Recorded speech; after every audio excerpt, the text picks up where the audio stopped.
Good meeting is built. This meeting is called to order. For the record, the time is 1:30 p.m. The date is July 29, 2025.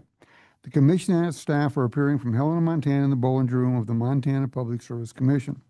I am Brad Molnar. I am the presiding chairman for this meeting. Please join me in reciting the Pledge of Allegiance. Pledge allegiance to the flag of the United States of America, to the republic for which it stands, one nation, under God, indivisible, with liberty and justice for all.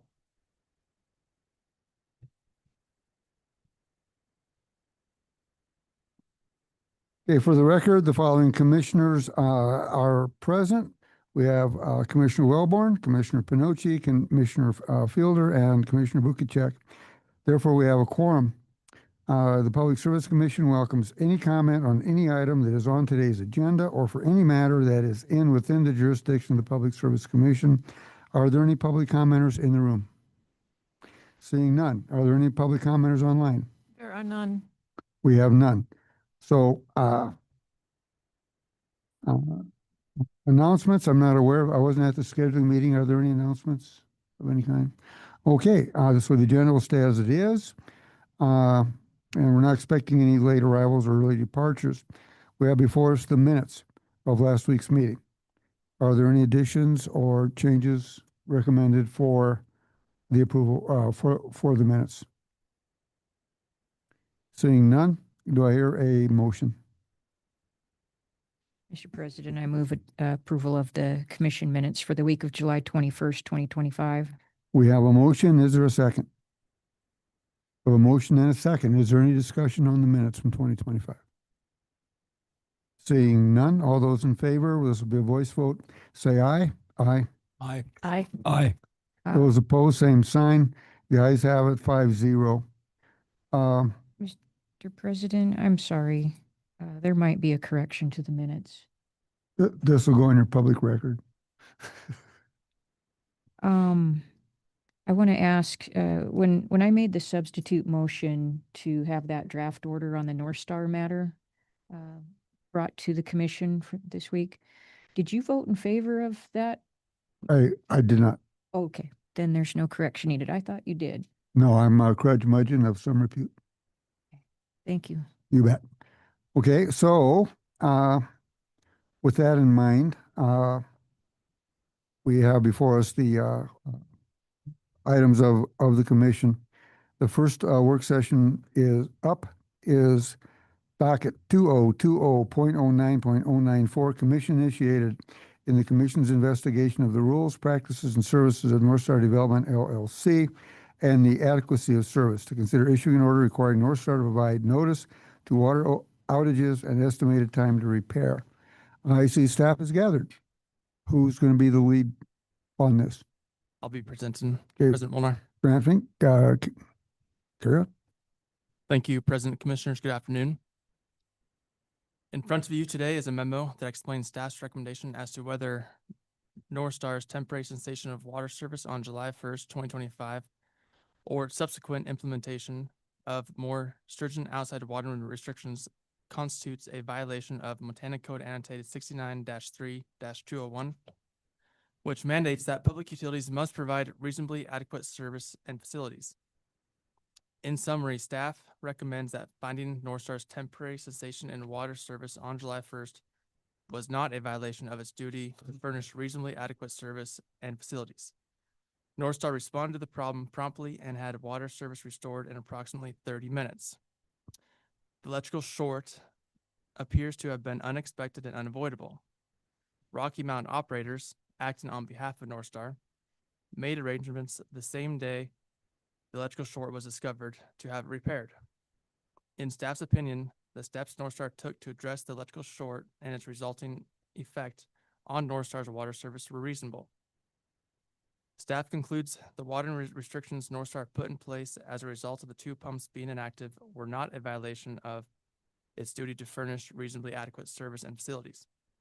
Montana Administrative Rule 38.5.2503 specifically authorizes public utilities to implement watering restrictions if they deem it necessary for operational purposes. After the electrical short occurred, North Star chose to temporarily implement greater restrictions on lawn sprinkling to help ensure another water service emergency did not occur. The only concern staff has regarding North Star's response to the electrical short was that it did not notify the commission of the cessation of water service when it notified its customers. Therefore, staff recommends only one action be taken at this time associated with the events that transpired. Staff recommends the commission order North Star to communicate any reduction or cessation in water service with its customers and the commission as soon as practical. In conjunction with this recommendation, staff has prepared a draft order to provide notice of the commission's consideration. This was also in your meeting materials. With me today is staff attorney Ms. Fahowski and Ms. Owens. Thank you. Do any other staff have comments or things they'd like to put on the record? I do not. Thank you, Mr. President. I do not either, Mr. President. Well, thank you. Are there any questions or comments from commissioners? Seeing none? Do I hear a motion? I make a motion to approve and issue the draft order to provide notice and authorize staff to make clerical edits as necessary. We have a motion. Do I hear a second? I'll second. We have a motion and a second. Is there any further discussion? Commissioner Fielder. Mr. President and members, you will find in your packet for this a second version of the draft order that has some red lines on on page 2. And I asked Ms. Fahowski to prepare these red lines as an amendment that I'd like to move. And what the amendment does, and I think the commission secretary has a copy as well. Don't you? Hopefully.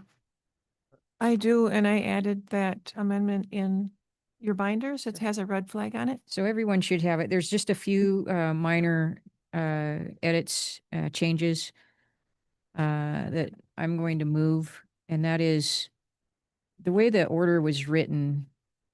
Well, first of all, I'll move the amendment, and if there's a second, I'll explain it. So, Mr. President, I move the amendment to the draft order that's on page 2 of your second copy in your binder. For purposes of discussion, I will second. Is there a discussion on the motion?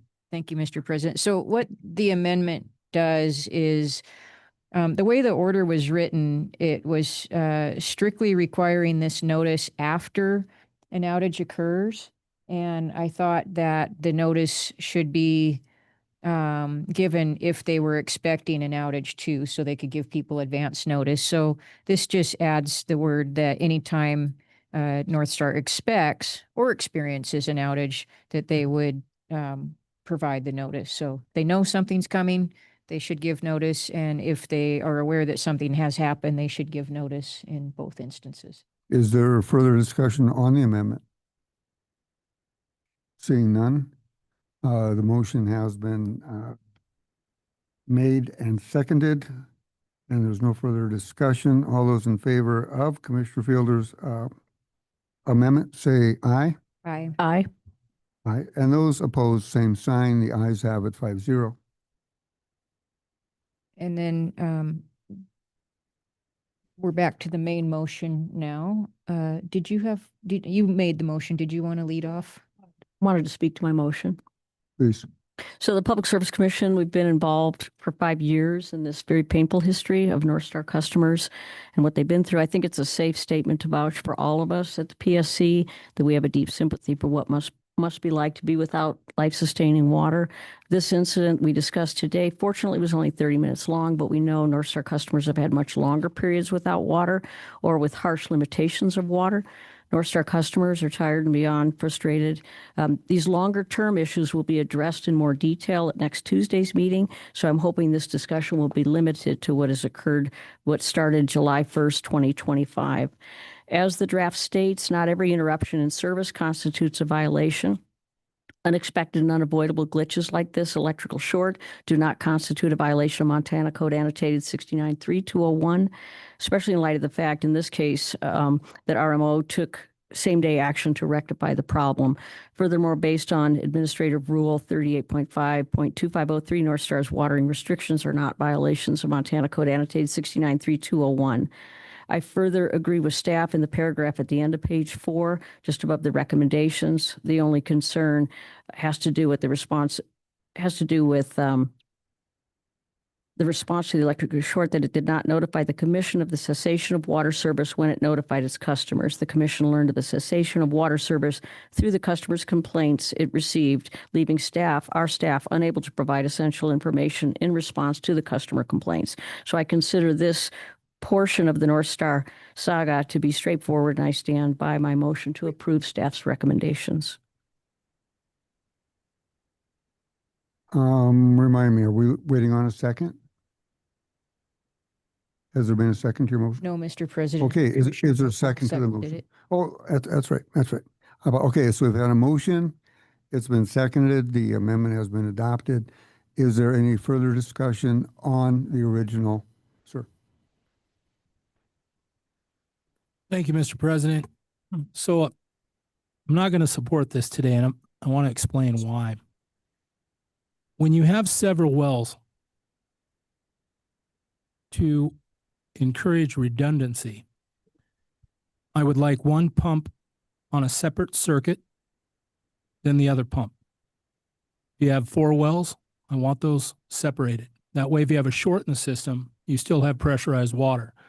The odds of 2 systems having a short, leaving everyone without water, is cut down to next to impossible. Redundancy is really important here, and we have been listening to this for 6 years. And I've brought up example after example.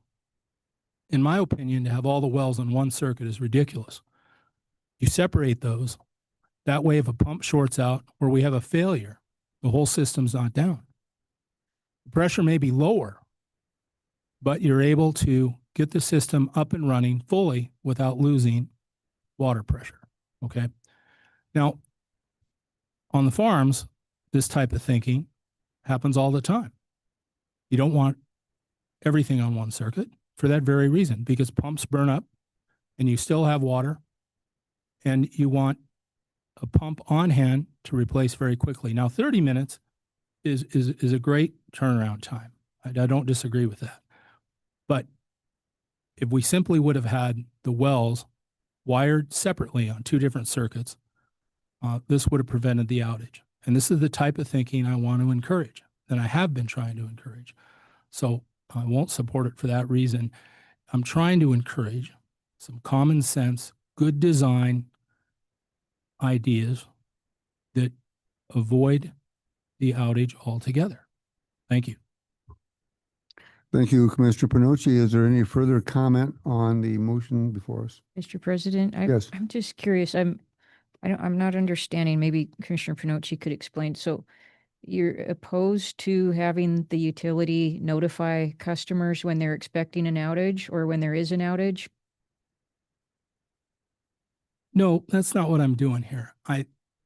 What's happening here is we're saying that, listening to staff recommendations, that there's really nothing wrong here because it was only out for 30 minutes. If it was one pump and one well, I would agree with that. But the message we're sending that this is acceptable, to me, it's not. All right. If I was going to be in charge of a water district and I had several pumps, okay, it's just common sense to say, now look, we've got to really start addressing the problems at this particular utility, because we have more complaints from this one water utility than any other water utility I've ever seen, okay? Answers like, look, we need to have water storage. That way, if we run out of water, we can go from the storage tanks. While the storage tanks are drawn down, we can bring water trucks to bring in. The goal here is for people to have continuous water service, right? When they came here and complained, it was the fact that there was no water at all, okay? And though 30 minutes is a great turnaround to get a problem fixed, it shouldn't have happened to begin with, because if you have several wells, to have them separated on separate circuits, this wouldn't have happened at all. And I think that's the common sense message they're looking to this commission for. All right. Now,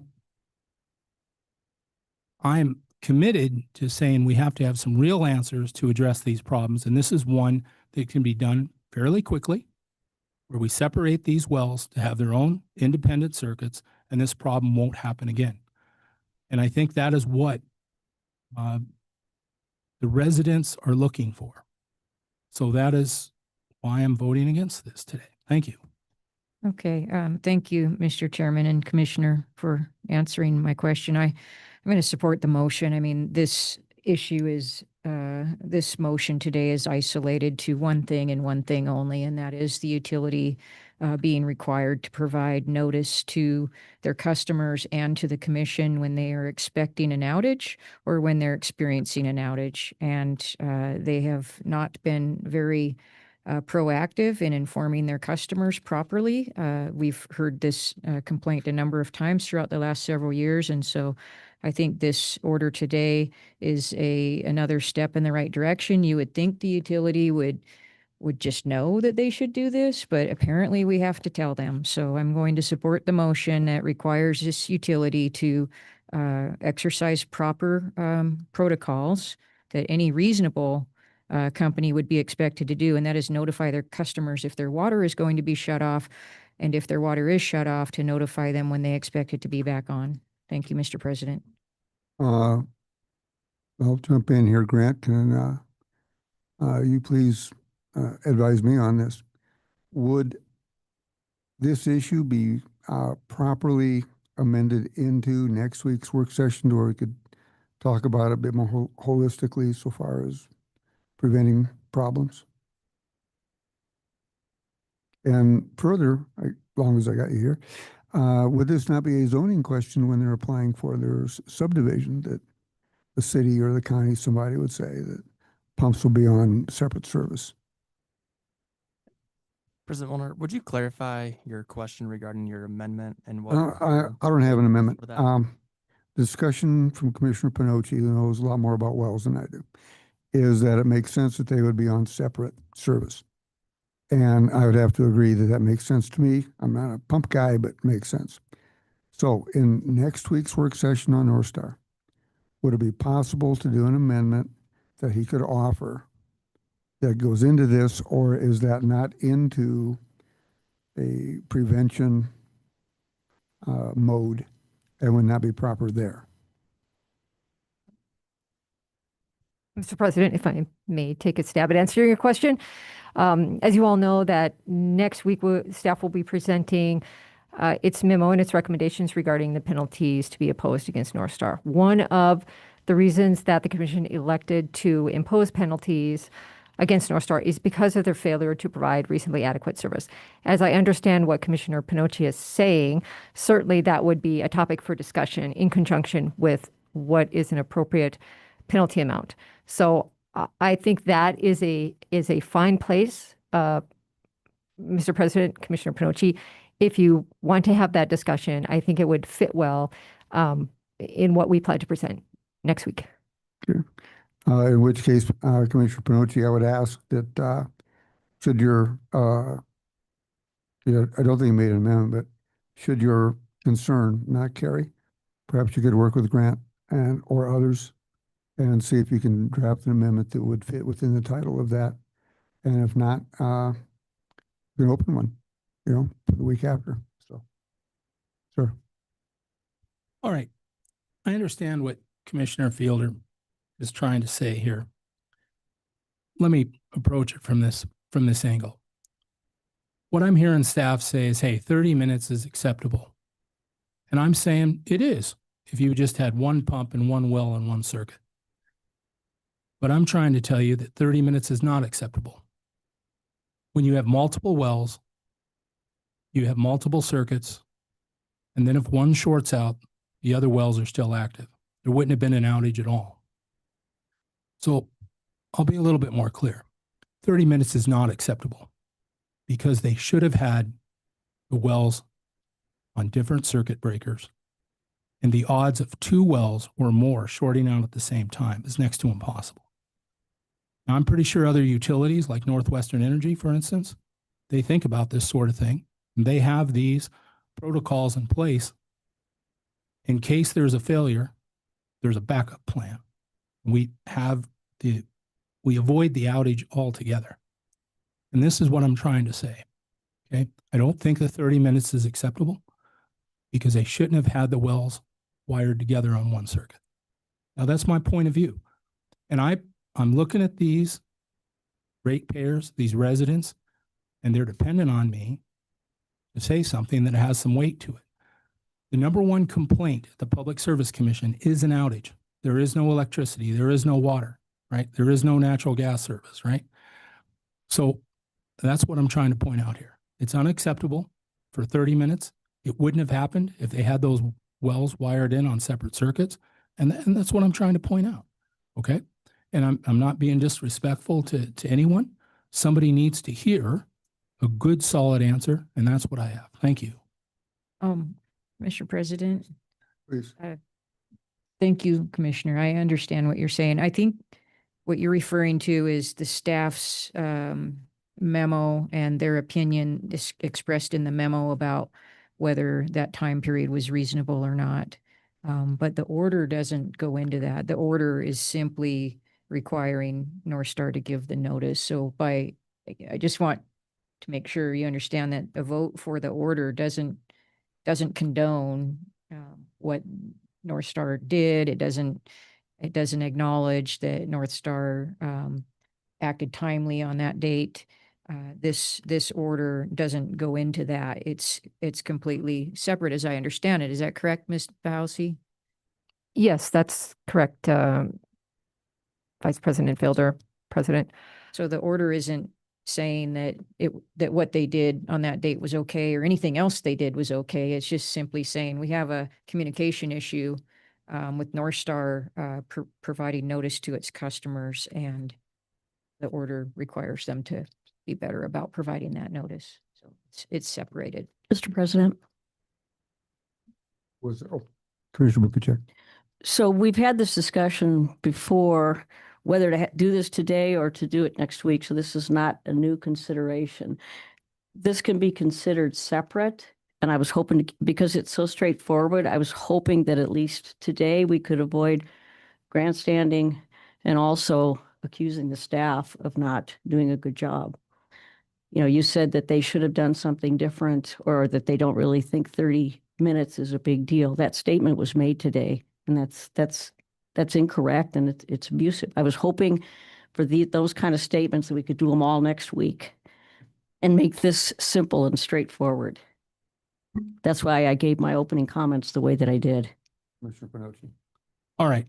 I heard from Commissioner Bukichek and staff that 30 minutes is a reasonable time. Okay. I'm saying that it is not a reasonable time, because if it was on separate circuits, we wouldn't have had the issue at all. Now that's what I'm trying to say. I'm replying to that because it was made by staff, and I certainly didn't say anything disrespectful about staff or anybody else. All right. I'm simply stating that a little common sense in the design of this water system would have avoided the outage altogether. All right. Now, if we're going to say that the issue is just notifying them, then I don't want to hear that 30 minutes is a reasonable time, because in my belief, it is not a reasonable time, because if they had the circuit separate like they should have, then we wouldn't have had the 30-minute outage at all. Okay. So I'm replying to what was brought up. 30 minutes is reasonable. And again, if it was one pump on one circuit, that is reasonable, but not when it's several pumps. Okay. So I'm replying to that. And Commissioner Bukichek, you had made it clear that 30 minutes is a reasonable time. I do not believe that it is. Staff said it's a reasonable time. I don't believe that it is. And I don't think that the knowledge exists with everybody that if we simply had those pumps wired separately on their own circuits, there wouldn't be an outage at all. Now, if we want to stick just to the notice, that's fine. I can vote for that. But if somebody's going to tell me that 30 minutes is reasonable, when I know they could have separate circuits, I think it's my job to point that out, and that's what I'm trying to make clear. Thank you. Any further discussion? I'll just chime in here a little bit, Mr. Referee, I guess. I don't think having a disagreement on what's reasonable or how it should be done is necessarily disrespectful because somebody else didn't come up with it. So I find the conversation to be kind of sort of on point. Can you tell me, Grant, do we know? Because I don't want to get into zoning and telling these guys how to build a subdivision. Would the county zoning or plot certification or whatever, would that be a proper place for something like this to be as opposed to the Public Service Commission? Or does it exist? Or does the county say they gotta be wired separately and they didn't? Or does the county not address that in the zoning review? President, President Molnar, Commissioners, with how this utility wired the electrical underground wires to its pumps, it would have been designed when the system was built. And for us to know how that was done, when it was done, who did it, who was in charge, who was the engineer, we don't know. Well, I appreciate that, but perhaps Commissioner Panucci could, or you could, while you're really busy. I think we're all really busy. Call the county and say, when you're okaying these subdivisions, is this part of the permit? Maybe they would get on it, and I think that may be more appropriate. If not, I'm sure we'll hear about it next week. So, Commissioner Panucci. To my knowledge, there is no requirement to do this. But I guess I'll make it this simple. If all of us managed a farm, everyone in this room, and we had several pumps, I would explain to all of you that each pump is on its own circuit. And if we have one failure, the system continues to run. I'm pretty sure all of you would have enough common sense to say that is a great idea. Let's not wire all the pumps into one circuit. Let's have them independent. That way, if one pump fails, we won't even know it. In fact, sometimes a light is put on the outside of a pump house to indicate a failure. And then when that red light comes on, we know there's a problem at that pump house, but the people are unaware that there's any problem at all, or the farm's unaware of it because each pump is independent. There's no law that says that needs to happen. I think it would be a good policy to put in place. There were multiple pumps on a system. For one simple fact, it keeps us from having the complaint that could easily be avoided. So anyway, that's my point of view. And again, no disrespect towards anyone, but if I have a good answer, I would expect every one of you to want me to speak up. And that's exactly what I'm doing. And I am correct. And this is a great answer to the problem. And I'm sure every one of you would say, hey, if you have a good idea, bring it to the table. And that's what I'm doing. Thank you. Okay, is there any further discussion? Commissioner Wellborn. I call for the question. I'll finish my sentence. Is there any further discussion on the motion as made? All those in favor to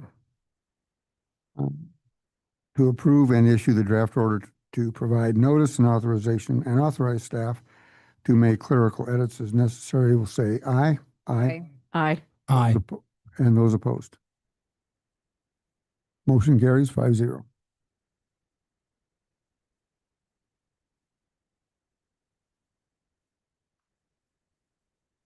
Okay, Mr. President, I'd like to thank the staff for having that ready on short notice for us. Thank you all for that. item number 2, motor carrier 2025.07.054. Motor carrier forms update. To consider updating motor carrier compliance forms posted on the Commission's website. Take it away, staff.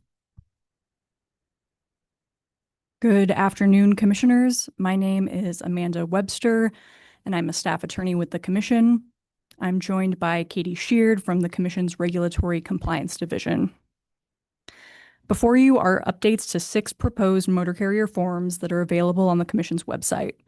The Commission's administrative rules require applicants for operating authority to use the Commission's provided forms. The other non-application forms presented today are not presently required to be used and are provided to the public for convenience. The first form is the annual vehicle registration application.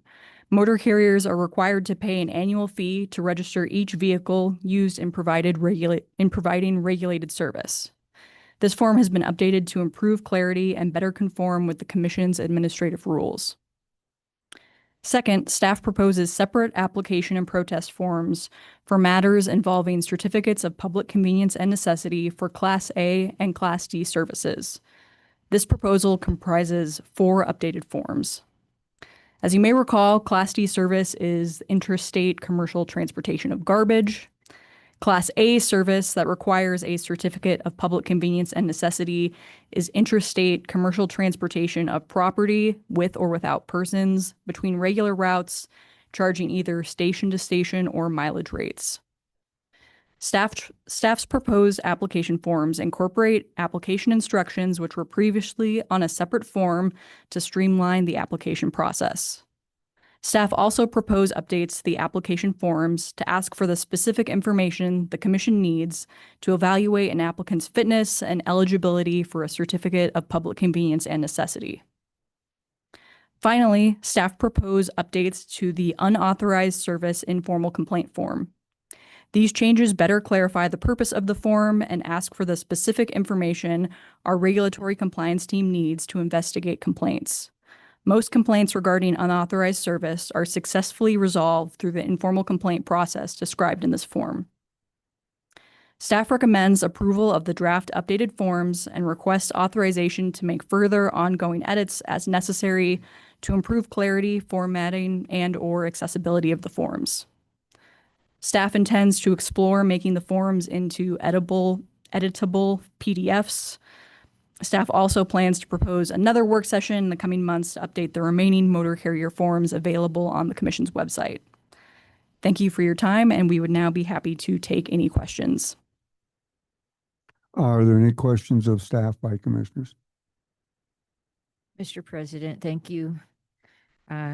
Thank you, ladies, for your work on this. I can see that a lot of effort went into it, and it was needed to bring these forms up to snuff. I can just tell that these are going to be more useful to us as we try to assess whether or not to grant these authorities. So thank you for your efforts there. I have a question, and this may be a little bit off topic, but because there's fees listed on the forms, how are those fees determined that are on these forms? Can you just tell us that? Vice President Fielder, the fees, I believe there's a $500 application fee, and usually with protest, there's also a $500 protest fee. Those are established in Commission administrative rules. The statutes allow us to charge fees, and those are the fees that are currently set. And later on in the forms, there's a section about under the administrative rules, if a hearing is canceled in advance, part of the fee can be refunded.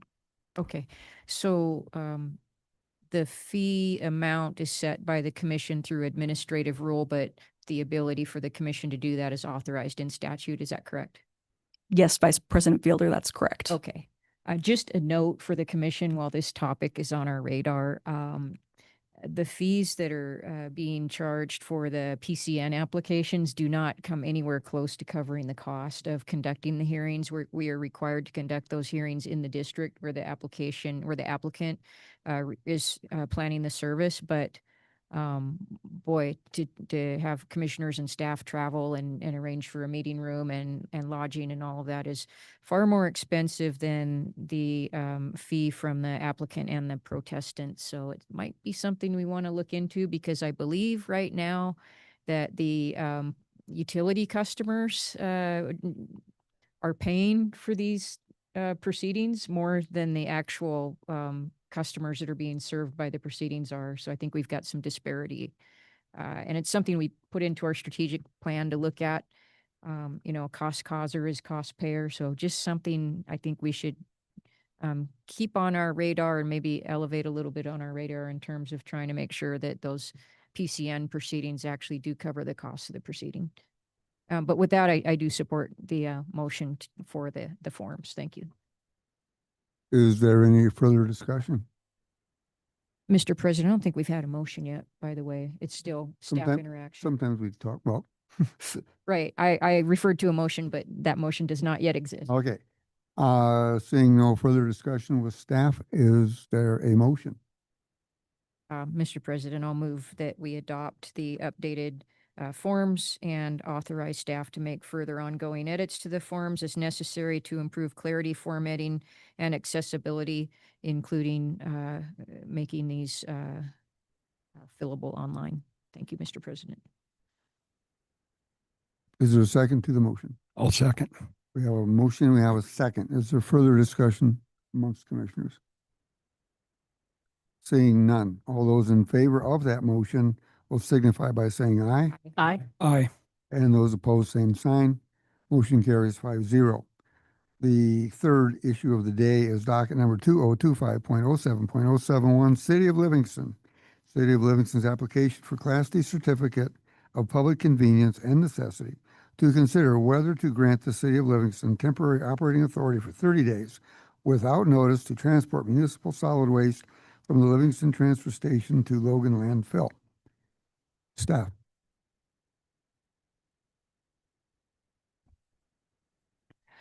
Thank you, Mr. President. My name is Pamela Snyder-Varnes. I'm a staff attorney here with the Public Service Commission.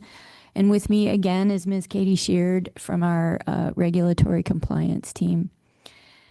We are here today to talk about docket number 2025-07051, and specifically an application for temporary operating authority from the City of Livingston.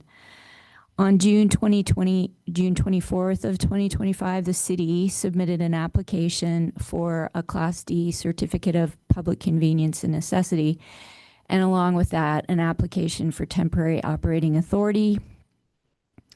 In its temporary operating authority, and if you wouldn't mind, I'll just refer to it as a TOA application and TOA as temporary operating authority. The city's requesting TOA to transport municipal solid waste, which includes household waste, biosolids from the city's water treatment plant, and other waste from the community from the Livingston's transfer station to the Logan landfill. And in the application, the city states that a critical public need exists for the hauling of waste from the city.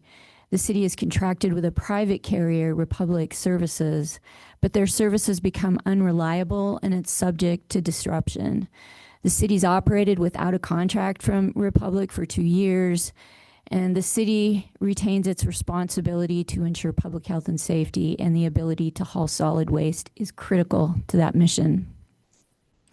Historically, Republic has hauled garbage from the city's transfer station 2 to 3 times a day, Monday through Friday, to its High Plains landfill in Great Falls. The city asserts, however, that Republic's unreliability has resulted in frequent closures of the city's solid waste system. The closure prevents the city residents and businesses from disposing of waste. The commission has authority to grant temporary operating authority to enable the provision of service for which there is an immediate and urgent need within a territory having no carrier service capable of meeting such need. The commission may grant TOA in its discretion without a hearing upon affidavits or other evidence as it deems sufficient. The temporary operating authority is valid for such time as the commission may specify, but not for more than 90 days, which can be extended up to 120 days. In addition, the commission can grant initial TOA for up to 30 days without notice. And that's what this draft order is about before you today. Staff is recommending that the commission grant TOA to the city for 30 days without notice or a hearing based upon the affidavit and evidence presented, which demonstrates an immediate and urgent need and no carrier capable of meeting that need. The city's assertions about Republic's inconsistent hauling raise issues of public health and safety. Although the city's application doesn't give us details about specific dates when the transfer station had to be closed due to Republic failing to provide the service, repeated closures of this type do impose significant burdens on the city, its residents, and its businesses. A TOA allowing the city to haul solid waste from its transfer station to the Logan landfill would mitigate those issues while the commission considers the city's application for permanent authority, which is the same as the application for temporary operating authority substantively. Under the circumstances here, staff is recommending granting TOA without notice for 30 days as allowed under Montana Administrative Rule 38.3.504 sub 2. The commission has issued notice of application and protest deadline on both the city's application for permanent authority and TOA. And after the deadline for protest to the TOA application elapses, which is going to be on or about August 7th, the commission will again want to consider temporary operating authority and specifically whether to continue it or whether it isn't needed at that time based upon what any protestant might say. And the likely protestant here would be Republic because it is the existing carrier. Any grant of temporary operating authority doesn't create any presumption that permanent authority will be granted to the city. So for the reasons set forth in the attached draft order that you have before you, staff is recommending granting the city temporary operating authority for 30 days without notice.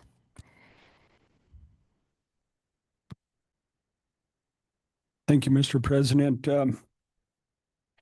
Ms. Barnes,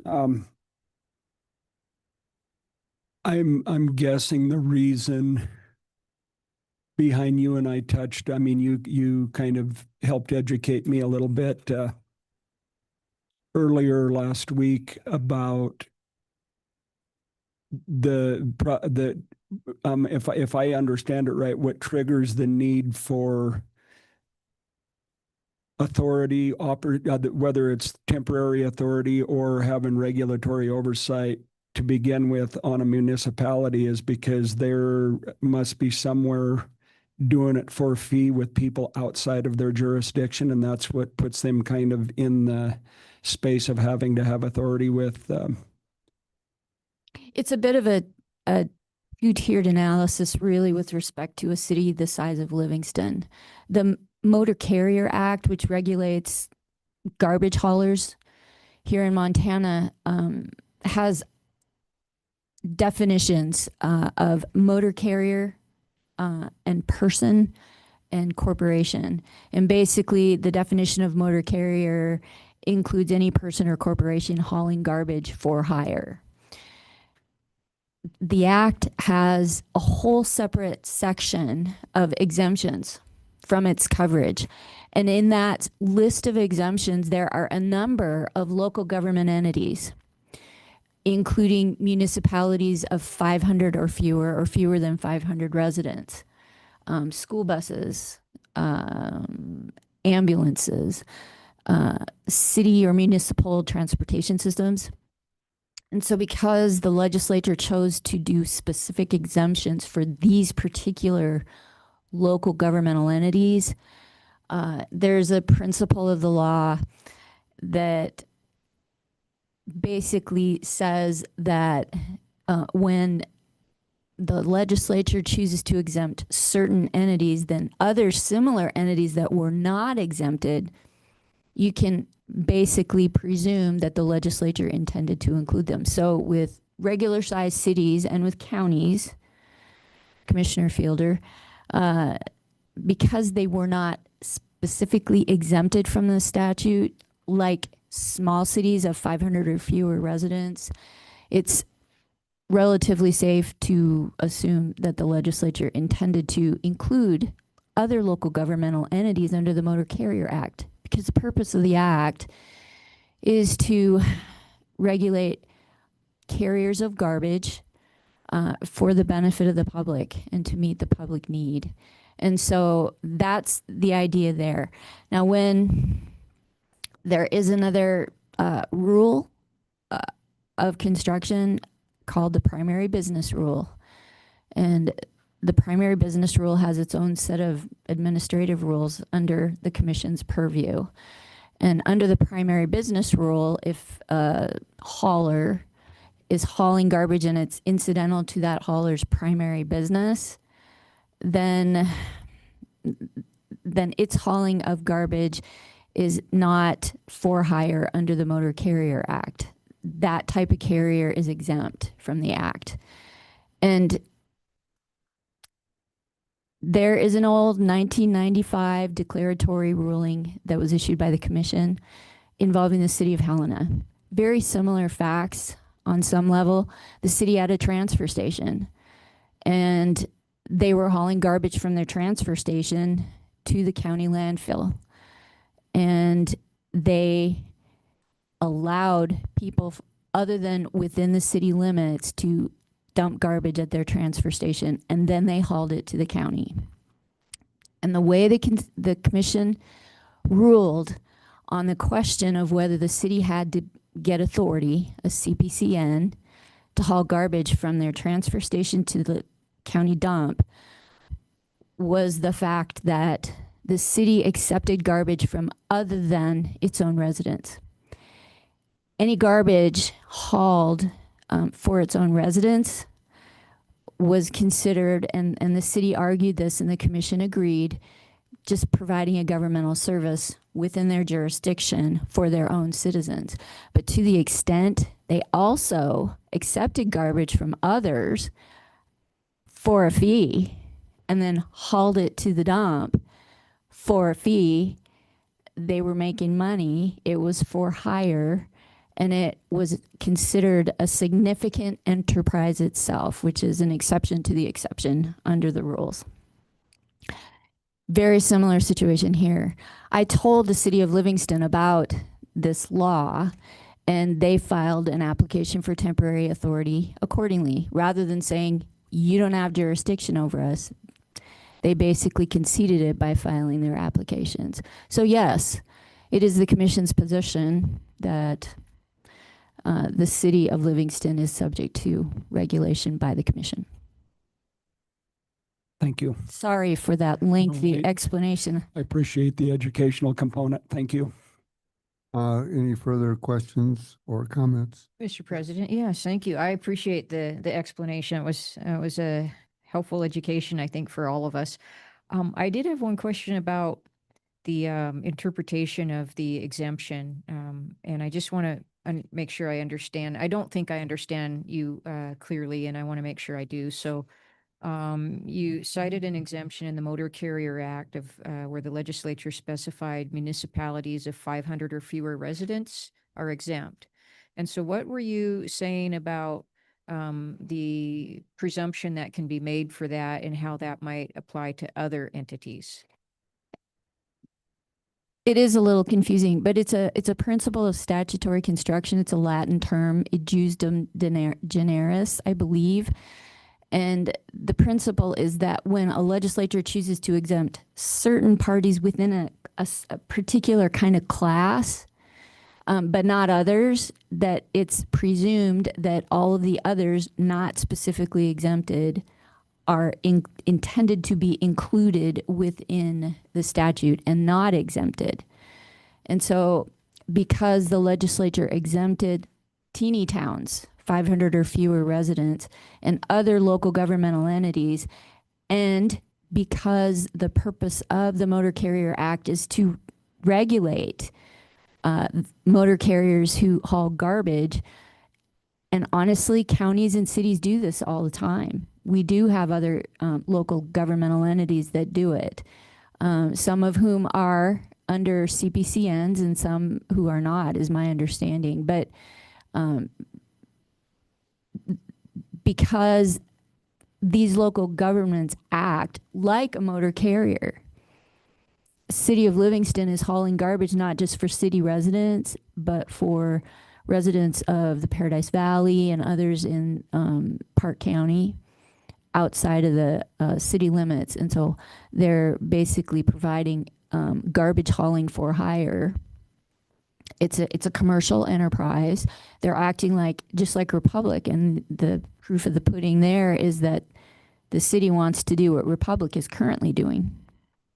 Okay, Mr. President, just to drill down on this a little further. So the distinction here in whether the exemption applies or not in your legal opinion, and apparently something the commission had issued in the past, has to do with the nature of the hauling, whether it's for the residents of that municipality And if it's a municipality of 500 or fewer and they're hauling specifically for those residents, they are clearly exempted.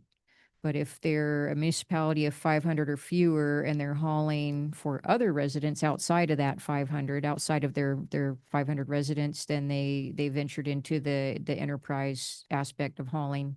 Is that the distinction, or are you saying, well, let you just answer that. Do I have that correct?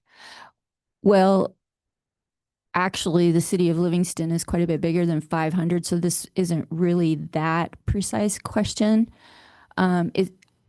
That would be an interesting question if there were fewer than 500 residents and they were hauling for those other than their own residents. I think probably the principle from the declaratory ruling in the city of Helena case back in 1995 would apply and very well could take that particular hypothetical out of the exemption and put them back under the jurisdiction of the act. Okay.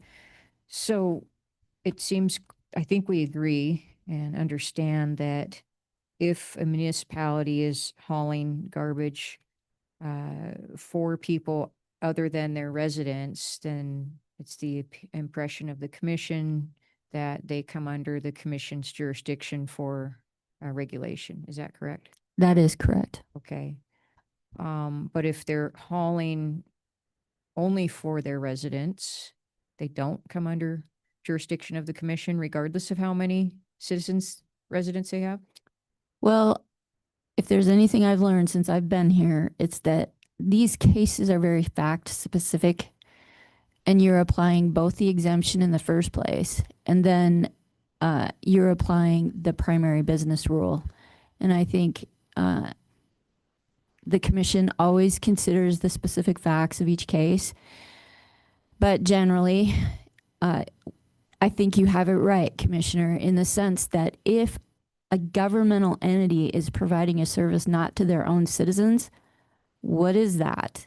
Especially if they're making money off of it, and especially if they're acting like any other motor carrier for hire.